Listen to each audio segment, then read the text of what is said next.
Shalom, shalom, bien-aimés. Donc, nous continuons avec nos émissions sur les enseignements de la famille.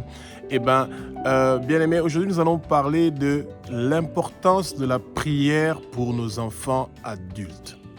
Alors, il y a une chose que les parents doivent comprendre, c'est que quand on est parent, on a une grande responsabilité envers nos enfants. Et cette responsabilité-là, c'est pas seulement financièrement, etc., mais c'est beaucoup plus spirituellement. Pourquoi? Parce qu'il y a beaucoup de choses qui se passent d'abord dans le spirituel et ensuite ça se passe dans le physique. Et un parent doit toujours apprendre à être avant que ces événements-là puissent pouvoir avoir lieu. Et c'est très important que le peuple de Dieu comprenne pourquoi les parents, même quand vos enfants sont devenus majeurs, donc adultes, ils ont plus de 18 ans, qu'ils ont absolument besoin de vos prières. Et ça ne s'arrête pas, ça continue. Même quand vous devenez grands-parents, ce travail-là d'intercesseur, de celui qui est en train de prier pour ses enfants et pour sa famille, ça continue toujours. Que le Saint-Esprit prend le contrôle de ma bouche pour que ce que je veux dire, que ce ne soit pas des paroles qui viennent de moi, mais qui sont des paroles qui sont inspirées par le Saint-Esprit et que le vent impétueux du Saint-Esprit commence à remplir le lieu où vous êtes, que le vent impétueux du Saint-Esprit commence à remplir vos enfants, que vos enfants soient dans la plénitude du Saint-Esprit. Et bien aimé, vous devez toujours vous rappeler qu'en tant que parent, vous devez toujours dire chaque jour de votre vie, quand vous avez le souffle, mes enfants ne vont pas mourir, ils vont vivre et déclarer les œuvres de l'Éternel des armées. Leurs années sur terre sont prolongées, leurs années sur terre sont prolongées, leurs années sur terre sont prolongées. Aucun accident ne va réussir ou prospérer dans la vie de mes enfants. Ils n'auront pas d'accident. Aucun empoisonnement de leur boisson, de leur nourriture ne va réussir ou prospérer. Aucune maladie, aucune infirmité ne va réussir ou prospérer contre mes enfants. Toute arme forgée contre mes enfants ne vont pas réussir et prospérer. Aucune goutte du sang de mes enfants ne va couler au nom puissant de Jésus-Christ de Nazareth. Tous les plans maléfiques et diaboliques que le monde de ténèbres a préparés contre mes enfants, cela ne va pas réussir et prospérer au nom puissant de Jésus de Nazareth.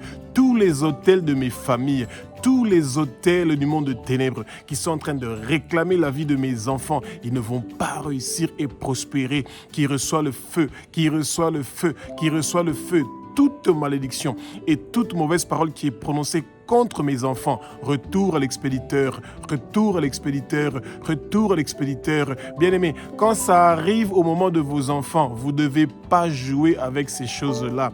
Bien-aimés, vous devez être prévoyant, vous ne devez pas prier après les faits. Ça veut dire que vos enfants sont déjà dans des difficultés et c'est après que vous commencez à prier. Vous êtes en retard. Vous devez prendre déjà le devant. Vous ne devez pas laisser le Satan de prendre l'initiative en premier. Non, vous devez attaquer et c'est ça que le Seigneur veut. Que vos yeux s'ouvrent, que les écailles tombent. Vous allez connaître la vérité et la vérité va vous affranchir, bien-aimés. Et cette vérité-là, ça se trouve dans la parole du Seigneur et vous devez être conséquent et de vous préparer en avance. Bien-aimés, nous devons toujours nous rappeler que le Satan n'aime pas la famille. Alors ça, le peuple de Dieu doit toujours se rappeler de ça, que le Satan n'aime pas la famille.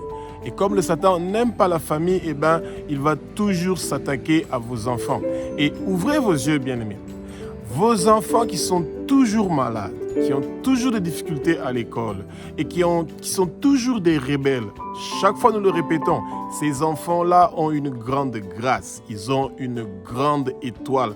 Et le Satan sait que c'est les futurs guerriers de prière, c'est les futurs hommes et femmes de Dieu qui vont faire très mal à son royaume et c'est pour ça qu'il veut absolument que vous ayez des mauvaises paroles envers ces enfants-là et que vous commencez à dire des choses qui vont maudire ces enfants-là ou qui vont mettre des obstacles ou des barrières dans leur vie. Bien-aimés, apprenez à dire des bonnes choses sur vos enfants.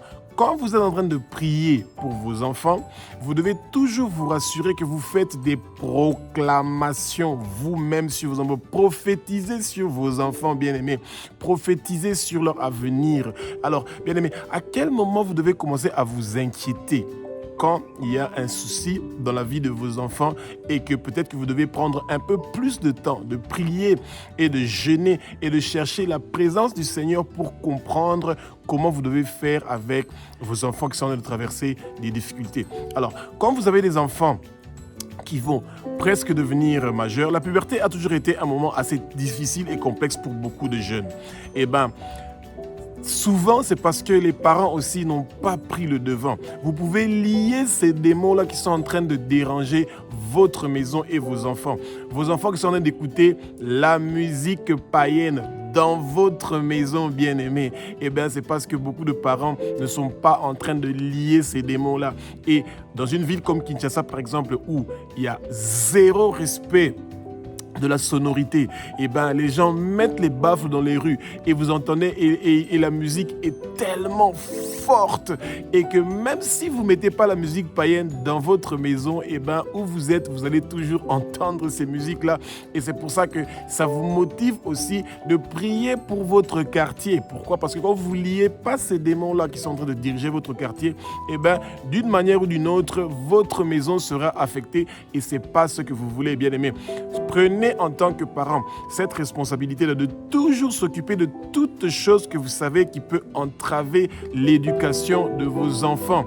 Et quand vos enfants sont en train de partir à l'école, eh bien vous devez toujours prier pour l'école où vos enfants sont en train de partir et bien sûr toutes les écoles que vous pensez pour qui vous pouvez prier. C'est des choses qui sont très importantes que les parents comprennent leur rôle, de pourquoi ils doivent prendre ces choses-là au sérieux. Vos enfants, quand ils ont des lacunes à l'école, ils ont des lacunes à étudier, ils commencent à avoir la paresse, ils sont toujours dans leur téléphone, ils sont en train de subir des crises d'autorité, des dépressions, ils sont traumatisés, ils sont tourmentés par beaucoup de circonstances, l'esprit de colère, beaucoup de méchanceté dans votre maison, les conflits, les disputes, les pressions financières que les parents sont en train de subir.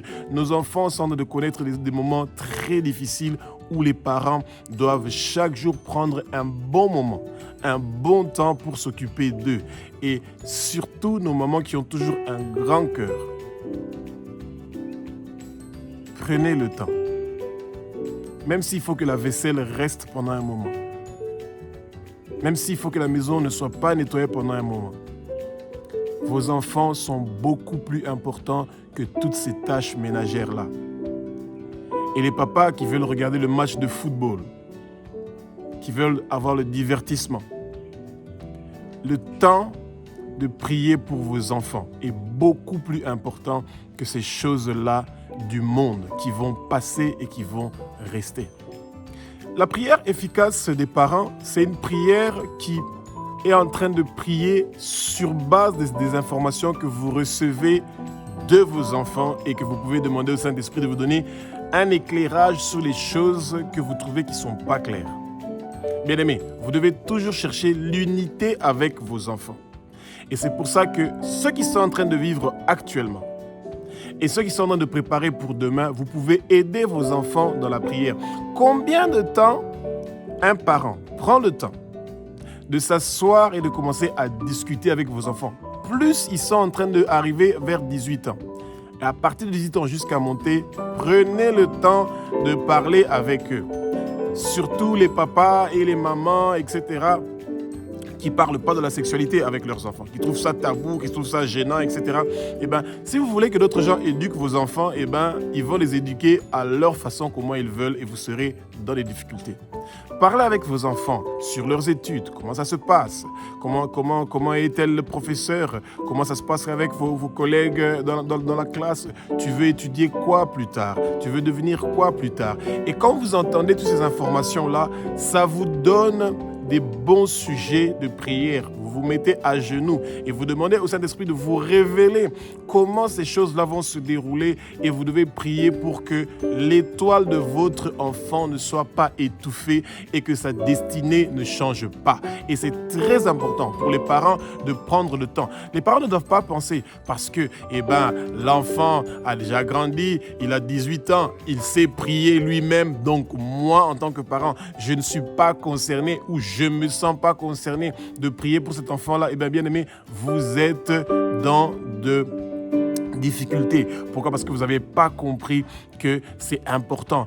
Le Seigneur connaît votre voix. Il connaît aussi la voix de votre enfant, mais vous êtes un guerrier de prière et vous commencez déjà à prier pour vos enfants, pour leur réussite, pour leur succès. En tant que parent, en tant que père ou en tant que mère, vous avez une autorité sur vos enfants et sur leur avenir. Vous avez un mot à dire, vous avez des proclamations à faire, vous avez des paroles que vous pouvez prononcer comme bénédiction à vos enfants. Vous avez des bénédictions à prononcer pour vos enfants. Vous avez des prophéties à dire sur vos enfants. Bien-aimés, ouvrez votre bouche et disez, mes enfants ne seront pas des échecs. Mes enfants ne seront pas des nuls. Mes enfants vont réussir dans leur vie.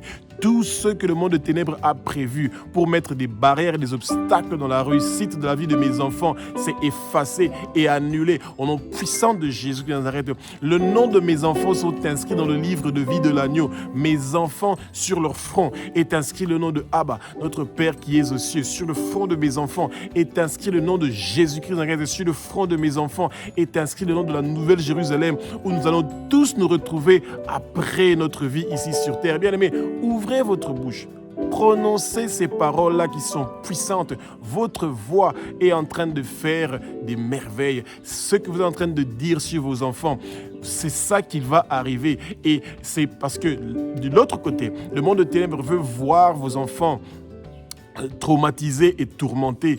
Et c'est parce qu'ils savent que les paroles qui sont en train de prononcer sur des autels maléfiques, occultes et de sorcellerie, et que vous n'êtes pas en train de contrecarrer ça, c'est comme ça que vos enfants se retrouvent dans les difficultés. Une fois que vos enfants sont devenus adultes, c'est un moment qui arrive qui est très critique. Pourquoi? Parce qu'ils doivent commencer à prendre des décisions. Ils doivent commencer à faire des choix. Et souvent, ils sont en train de penser d'abord à leurs études. Ils ont beaucoup de choix qu'ils doivent faire. Ils doivent apprendre les priorités. Et si c'est des enfants qui n'ont pas fréquenté des écoles où on les apprend déjà à être autonomes très rapidement et à prendre de certaines décisions et des responsabilités, en tant que parent, vous devez vous rassurer que vous êtes en train de continuer à communiquer avec vos enfants. Et plus ils deviennent majeurs, ils ne sont plus vraiment des enfants. Vous devez vous rassurer qu'ils deviennent des amis. Pourquoi? Parce que les amis, ça veut dire que vous gardez une relation père et fils, mère et fille, ou père et fille et mère et fils, mais toujours dans la coopération. Vous devez coopérer avec vos enfants. Ça veut dire que vous n'êtes plus là en train de leur imposer des choses, comment ils doivent faire ça, mais vous êtes en train de coopérer. Vous devez avoir une communion, un contact qui vous permet de plus connaître comment ils sont en train de faire leurs choses et comment ils sont en train de se diriger dans leur vie. Et bien aimé, c'est très important pour les parents de pouvoir enlever le doute et de pouvoir toujours ouvrir sa bouche et de dire à vos enfants que vous les aimez. Chaque jour que vous pouvez dire à vos enfants que vous les aimez, vous faites quelque chose de formidable et de merveilleux. Dieu, qui est notre Père, qui est aux cieux, il est notre Père. Et tous les jours, il nous le dit qu'il nous aime. Et quand tu ouvres vraiment tes oreilles, quand tu es en train de méditer la parole, tu vas sentir que le Seigneur nous aime. Dès que nous nous réveillons et qu'il nous a laissé son souffle de vie, c'est parce qu'il a une mission pour nous et que notre travail sur terre n'est pas terminé. Et c'est la même chose pour nous avec nos enfants. Quand nous nous réveillons et nous voulons que la journée commence, les enfants doivent partir à l'école. N'oubliez pas de leur rappeler que vous les aimez, que vous êtes fiers d'eux, qu'ils sont en train de partir à l'école, qu'ils doivent être mieux que vous, qu'ils doivent aller plus loin que vous, que ce que vous n'avez pas réussi à faire dans votre vie, la percée que vous n'avez pas réussi dans votre vie, que vos enfants vont réussir à faire ça. Parlez, ouvrez votre bouche, ne soyez pas fermés. Vos enfants veulent entendre des mots d'amour, des mots de bonté. Et c'est ça, quand vous êtes déjà en train de dire ces choses-là à vos enfants face à face, et que vous répétez ça dans la prière, c'est merveilleux, bien-aimés. Ça a un impact positif, ça rassure vos enfants, ça les rend solides, ça les rend courageux et ils ne vont pas connaître l'esprit du rejet. Quand vous êtes un parent qui est chrétien, vos enfants vont souvent subir l'esprit de rejet. L'esprit de rejet, c'est un esprit qui est très difficile à gérer pour beaucoup de jeunes et beaucoup d'enfants. L'esprit de rejet, c'est des gens qui vous insultent, qui vous aiment pas, qui vous critiquent à cause de vos habits, qui vous critiquent à cause de votre physique, qui vous critiquent par votre façon de parler ou qui veut vous mettre des pensées négatives, que vous êtes nul, que vous n'allez jamais réussir dans votre vie ou que des professeurs à l'école sont en train de dire des mauvaises choses sur vos enfants. Bien aimé, vous devez faire donc très attention. C'est pour ça que les parents doivent toujours faire des prières contre l'esprit de rejet et contre les esprits de meurtre et contre les esprits de mort, parce que tous ces esprits-là, ce sont des esprits qui viennent pour déranger l'existence de vos enfants. Bien aimés, c'est très important de vous occuper de ça. Et spécialement quand nous sommes en train de nous approcher vers la fin de l'année. Il y a beaucoup de familles où les gens sont en train de réclamer la vie de vos enfants. Et c'est le bon moment pour tous les parents de se préparer, de savoir que vous êtes des guerriers de prière et que votre prière, vos intercessions pour vos enfants, pour leur avenir, pour leurs études, pour leur travail, pour les décisions qu'ils sont en train de prendre, pour leur mariage, pour leurs enfants, vous devez être toujours prêts. Et c'est quelque chose que vous devez absolument apprendre, que ce soit d'une façon très naturelle, que tous les jours vous sentez ce besoin-là de prendre le devant pour vos enfants et d'être là pour eux. Il y a beaucoup de gens qui disent que non, mes enfants sont tout pour moi, mais pas de prière pour les enfants. Ils sont tellement immergés dans leurs propres problèmes qu'ils n'ont pas le temps de prier pour les enfants. Et ce n'est pas de petites prières de 1 minute, de 2 minutes. Non, prenez vraiment le temps par rapport aux informations que vous connaissez sur vos enfants et de commencer à prier. Et une autre chose que les parents oublient, c'est quoi? C'est que nous avons vaincu le Satan par le témoignage de ce que le sang de Jésus-Christ a fait pour nous. Bien-aimés, quand vos enfants ont atteint 18 ans jusqu'à monter, vous avez vécu beaucoup de choses. Rappelez-vous de tous les moments difficiles que vous avez eus avec vos enfants, quand ils étaient malades, les difficultés que vous avez, et remerciez le Seigneur pour ce qu'il a fait dans vos prières pour ces enfants-là pendant ce moment difficile-là. C'est un témoignage que vous êtes en train de faire. Et ça, quand le Satan vous entend en train de remercier le Seigneur pour ce que lui, Dieu, a fait pour vos enfants, ils sont dans une colère incroyable. Ils trouvent ça dégueulasse et terrible que vous êtes en train de remercier Dieu pour chaque victoire qu'il vous a donnée contre le monde des ténèbres. Bien-aimés, espérons que vous avez appris quelque chose et nous allons sûrement continuer avec ces enseignements sur la famille qui sont très importants pour que nous puissions rester unis, solide et que nous continuions à préparer le retour de Jésus-Christ de Nazareth pour que le jour qui va venir, que nous puissions partir ensemble.